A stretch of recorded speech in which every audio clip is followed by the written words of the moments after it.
नागरिक विकास नगरीय विकास नहीं होता। कुंभ में 10-10 करोड़ 12-12 करोड़ लोग पड़े हैं एक साथ, उसे कहते हैं नागरिक विकास। सबके मन में आध्यात्म है, सबके मन में भक्ति है, सबके मन में प्रेम है, इसलिए लोग एक दूसरे की सहायता कर रहे हैं, एक दूसरे को भोजन करा रहे हैं, इसे नागरिक विकास। और पश्चिम का हमला हमारे नागरिक विकास के खिलाफ है। कोरोना में जब पूरा विश्व सिमट गया था तब हम क्यों बचे? नागरिक विकास के कारण बचे। इस नागरिक विकास का बीज अभी जिंदा है। आगरा वालों, इसे समय रहते बचाओ। मैं आगे बैठे हुए बहुत सारे लोगों को जानता हूं जिन्होंने कोविड केयर सेंटर के टाइम, जब मैं कोविड में काम कर रहा था, 2700 गांवों में हमने कोविड केयर सेंटर खुलवाए थे। इन सब ने सहायता की थी मेरी। ये सब मेरे साथ लग गए थे। वहां सिलेंडर पहुंचना है, वहां रेमडेसिविर पहुंचनी है, वहां टोसली जुलैब पहुंचनी है। ये बीज केवल भारत में जिंदा है। तभी कारण है कि एक तो अमेरिका था जहां लोगों ने जनरल स्टोर लूट लिए, टॉयलेट पेपर के लिए एक दूसरे पर गोली चला दी कि मैं कि तू, और दूसरी तरफ गर्व करो इस देश के नागरिकों कि तुम इस देश में पैदा हुए जहां अस्पताल में 72 साल के एक आदमी ने अपना सिलेंडर हटाकर एक 24 साल के लड़के को दे दिया कि मैं तो अपना जीवन जी चुका, इस बच्चे को बचाओ, ये बचना चाहिए। यह जो त्याग है, जो दे देने की प्रक्रिया है। दिवाली पर मिठाइयां सड़के चली जाती हैं तुम्हारे घर में और तुम बाहर नहीं बांटते। रोज कपड़े खरीदते हो, उसके बाद भी कपड़े बेच देते हो। OLX पे पुराना फर्नीचर बेचते हो। भगवान ने तुम्हें नया फर्नीचर देने योग्य बनाया, इस पुराने को उसे दे दो, इसके घर में फर्नीचर नहीं था, इसको किसी और को दे दो। यह नागरिक विकास है जिसमें आप संकोच में हो सोचते समय कि मैं तो ऐसा नहीं करता हूं क्या। अगर ऐसा करते हो तो आज प्रसाद स्वरूप इस भावना को चढ़ा के जाना। गमों की आंच पर आंसू उबाल कर देखो, गिरेंगे रंग किसी पर तो डाल कर देखो, तुम्हारे दिल की चुभन भी जरूर कम होगी, किसी के पांव का कांटा निकाल कर देखो। इक्ष्वाकु वंशीय राजा हरिश्चंद्र इस मुहावरे का जीवंत उदाहरण है, जिनसे सतयुग समाप्त हुआ और त्रेता प्रारंभ हुआ। एक ऐसा राजा जिसने एक साधु के ये कहने पर कि पता नहीं तू दे पाएगा नहीं दे पाएगा, और पूरा राज्य दे दिया। उसके बाद पंडित ने कहा कि दक्षिणा भी दे, 11 स्वर्ण मुद्राएं। खजांची से कहा 11 स्वर्ण मुद्राएं ला दो। पंडित ने कहा कैसी मूर्खतापूर्ण बात करता है, जब राज्य मुझे दे चुका तो कोष भी मेरा हुआ, इसमें से कहां देता है, अपने पास से दे। अपने पास से कहां से देता? तो गया काशी, और काशी में खुद को बेचा राजा ने, और वहां से 11 स्वर्ण मुद्राएं लेकर उसको दी। लेकिन जिसने खरीदा डोम राजा ने, उसने कहा कि मैं पत्नी को तेरी को साथ नहीं रख सकता, बच्चे को साथ नहीं रख सकता। महारानी शैव्या युवराज रोहिताश्व को लेकर एक सेठ के यहां नौकरानी का काम करने चली गई। जमीन पे सोती थी कि सर्प ने बच्चे को काट लिया, और अमावस्या की अर्धरात्रि में बरसते पानी में अपने बच्चे का शव लेकर उसी घाट पहुंची जहां उनका पति डोम राजा के नौकर का काम कर रहा था। लेकिन हरिश्चंद्र से डोम ने कहा था कोई भी आ जाए बिना शुल्क लिए शवदाह मत करना। और हरिश्चंद्र ने कहा कि देवी आप मेरी पत्नी हैं, ये मेरा एकमात्र पुत्र है, लेकिन मैं नीति से बंधा हुआ हूं, शुल्क तो देना पड़ेगा।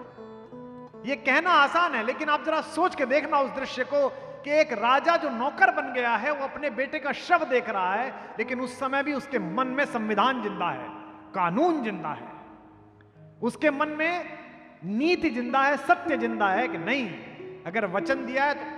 अच्छा, आधी रात तो उसे कोई देख भी नहीं रहा है, किसी को पता भी नहीं चलेगा और कोई बुरा भी नहीं मानेगा। यार बेटे का शब्द आता है, क्या हो गया, क्या खराब बात हो गई। अगली बात कह रहा हूं, आपकी ईमानदारी की परीक्षा तभी है जब बेईमानी के अवसर उपलब्ध हो और आप ईमानदार बने रहें।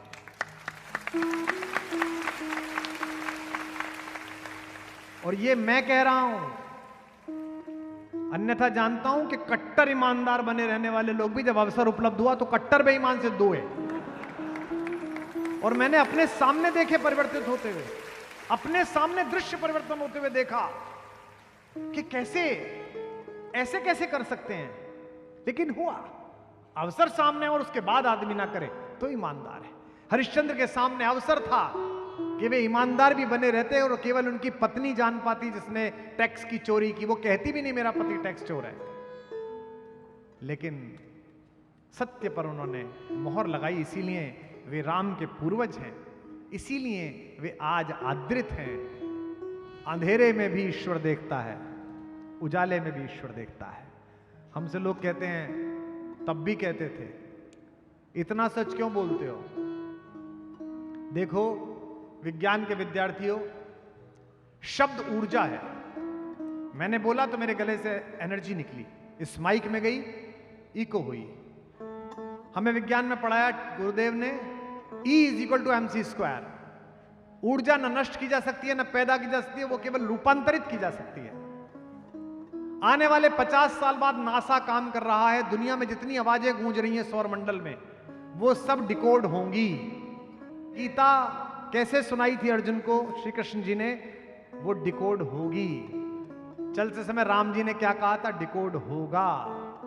मैं आज जो कह रहा हूं वो भी डिकोड होगा, और मैंने कमरे में बैठ के बेईमानी से बचने के लिए जो जो बुरा भला बोला था वो भी डिकोड होगा। तो मैं अपना अगला जन्म क्यों बिगाड़ूं? ये जन्म तो मेरा ठीक चल ही रहा है। इसलिए सच बोलते रहो, इसलिए सच का काम करते रहो। इसकी वैज्ञानिक व्याख्या बहुत आवश्यक है। यहां बैठे सारे युवाओं, अगले किसी सत्र में भी जब प्रश्न करोगे तो किसी भी साधु संत से करना, किससे करना, मेरे में तो पात्रता भी नहीं है। आप जिस धर्म और संस्कृति में पैदा हुए हो परम वैज्ञानिक है। आपको आज पता चल रही है विज्ञान से, तो इसका मतलब यह नहीं है कि आप पिछड़े हुए हैं। इसका मतलब विज्ञान की गति अभी पीछे चल रही है। हम सबके यहां शादी के समय फेरे हो जाने के बाद बच्चों को सप्तऋषि दिखाए जाते हैं, और सप्तऋषि दिखाते समय कहते हैं कि ये अत्रि ऋषि और अनुसुईया के जोड़े की भांति तुम्हारा जीवन कटे।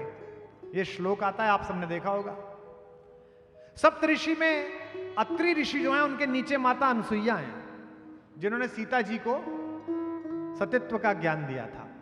अनुसुईया जी ने माता सीता को ऐसा वस्त्र दिया जो कभी धूमिल नहीं होगा। लोग कहते हैं जी ऐसा कैसे हो गया, धूमिल नहीं होगा।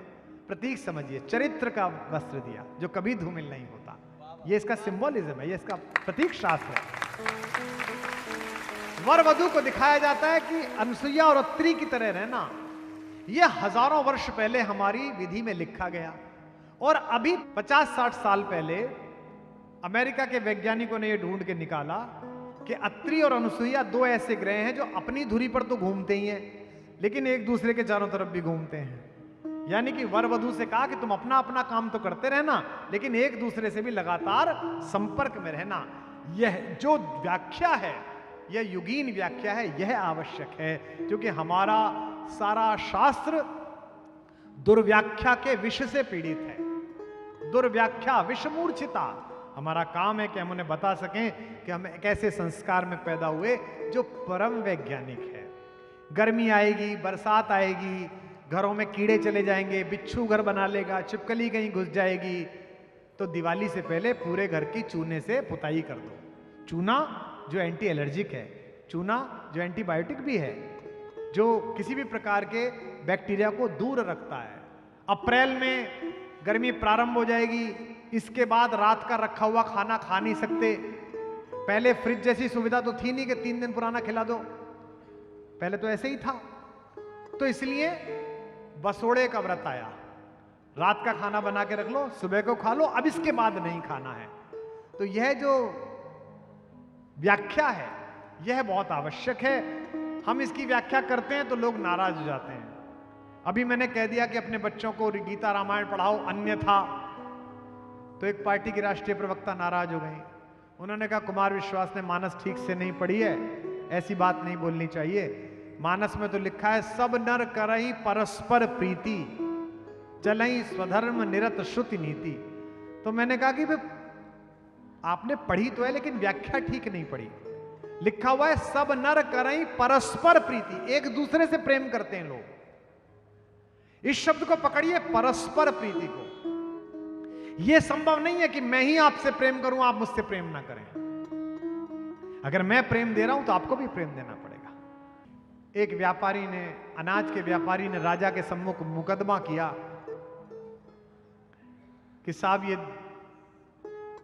जो दूध की दुकान करने वाले, ये जो मेवे का व्यापार करने वाले हमारे मित्र हैं, इन्होंने मेरे साथ बेईमानी कर ली। दोनों को बुलाया गया, क्या हुआ? बोले साहब मैंने इनसे 1 किलो घी लिया था, देसी घी गाय का, और मैंने आके नापा तो वो 900 ग्राम ही निकला। तो राजा ने उस घी का व्यापार करने वाले सज्जन से पूछा कि भाई ये 1 किलो घी आप ही ने दिया? बोला जी महाराज। 1 किलो के पैसे लिए? जी महाराज। भाई ये तोल में तो 900 निकला है? बोले जी निकला होगा महाराज। बोले आप अजीब आदमी है, पैसे 1 किलो के ले लिए, 900 ग्राम निकला, फिर निकला होगा। बोले महाराज मेरे पास बाट नहीं है, मैंने सुबह इनसे 1 किलो जीरा खरीदा था, उसी से तोल के मैंने इन्हें 1 किलो घी दिया है।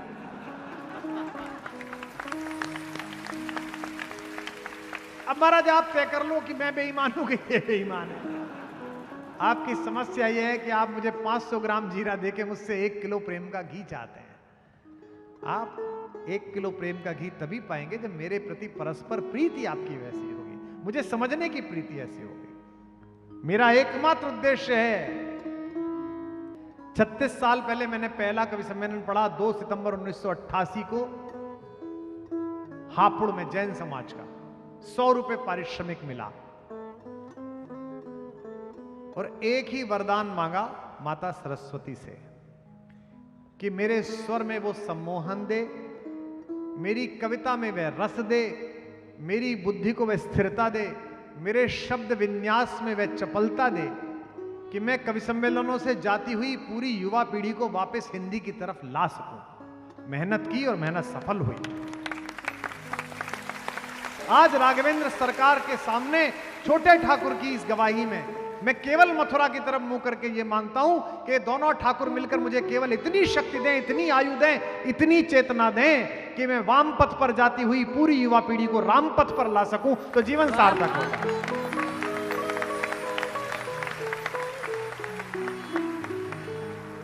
इसमें जो साथ आए उसका स्वागत है। जिस विश्वविद्यालय को बनाने के लिए दिन रात मेहनत कर रहे हैं, बनाएंगे, और ऐसा बनाएंगे जिसमें 24 साल का लड़का जब निकलेगा तो उसके जीवन में कभी डिस्प्रिन ना खाई होगी, उसने कभी बाजार का दूध ना पिया होगा, उसने कभी यूरिया का खाना ना खाया होगा, उसकी आत्मा भी ऑर्गेनिक होगी, उसका मन भी ऑर्गेनिक होगा, उसका भोजन भी ऑर्गेनिक होगा, उसका शरीर भी ऑर्गेनिक होगा। ये लगन भगवान के संकल्प के प्रति लगाए रखो, क्योंकि जाना तो सबको है, मौत से बचने की एक तरकीब है, दूसरों की सोच में जिंदा रहो।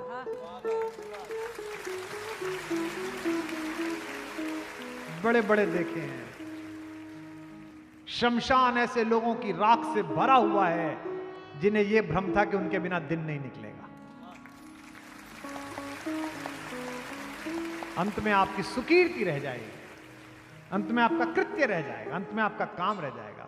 बस राम जी से कहते रहिए, ये जो लगन लगी है आपकी यहां बैठने की 2 दिन की, ये दीर्घ स्थायी हो, आपकी चेतना का प्रणाम दीर्घ स्थायी हो।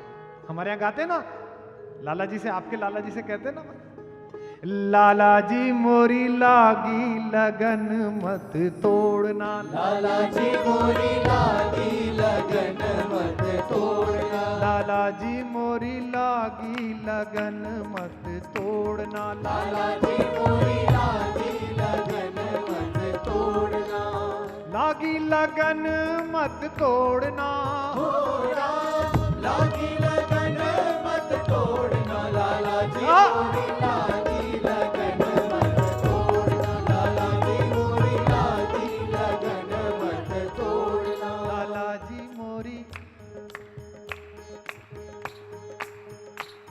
लाला जी मोरी लागी लगन मत तोड़ना, लाला जी मोरी लागी लगन मत तोड़ना, लाला जी मोरी लागी लगन मत तोड़ना, लागी लगन मत तोड़ना, हो राम लागी लगन मत तोड़ना, लाला जी मोरी लागी लगन मत तोड़ना, लाला जी मोरी लागी लगन मत तोड़ना,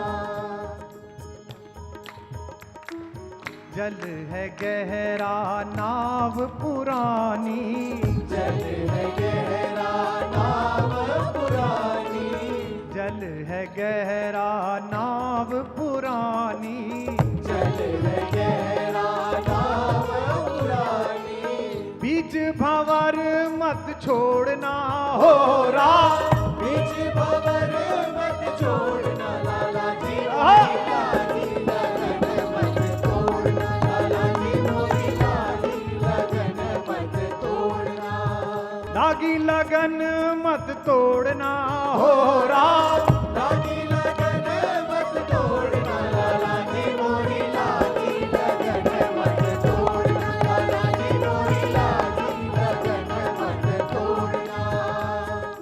तू ही मेरा सेठ साहूकार है, तू ही मेरा सेठ साहूकार है, तू ही मेरा सेठ साहूकार है, तू ही मेरा सेठ साहूकार है, ब्याज पे ब्याज मत जोड़ना हो राम, ब्याज पे ब्याज मत जोड़ना, लाला जी मोरी लागी लगन मत तोड़ना, लाला जी मोरी लागी लगन मत छोड़ना, लाला जी मोरी लागी लगन मत छोड़ना, लाला जी मोरी लागी लगन। बोल सियावर रामचंद्र भगवान की, बोल बाके बिहारी लाल की। मैं तो बार बार कहता हूं कि ये कथा रामायण नहीं है, सीतायन है। इसमें से किसी को भी निकाल दीजिए कथा पूर्ण रह जाएगी, लेकिन अगर इसमें से मेरी मां निकाल दी गई तो ये कथा पूरी नहीं होगी। सीता अगर इसमें नहीं है तो कथा है, ये किस्सा नहीं। और मिथिला पर भी कुछ बार बोला है, कई बार विषय छूट जाते हैं। विषय ही इतने हैं, मैंने कल भी कहा था कि सब कुछ अच्छा है लेकिन 2 दिन में नहीं निपट सकता। मिथिला की चर्चा प्रारंभ करते हैं।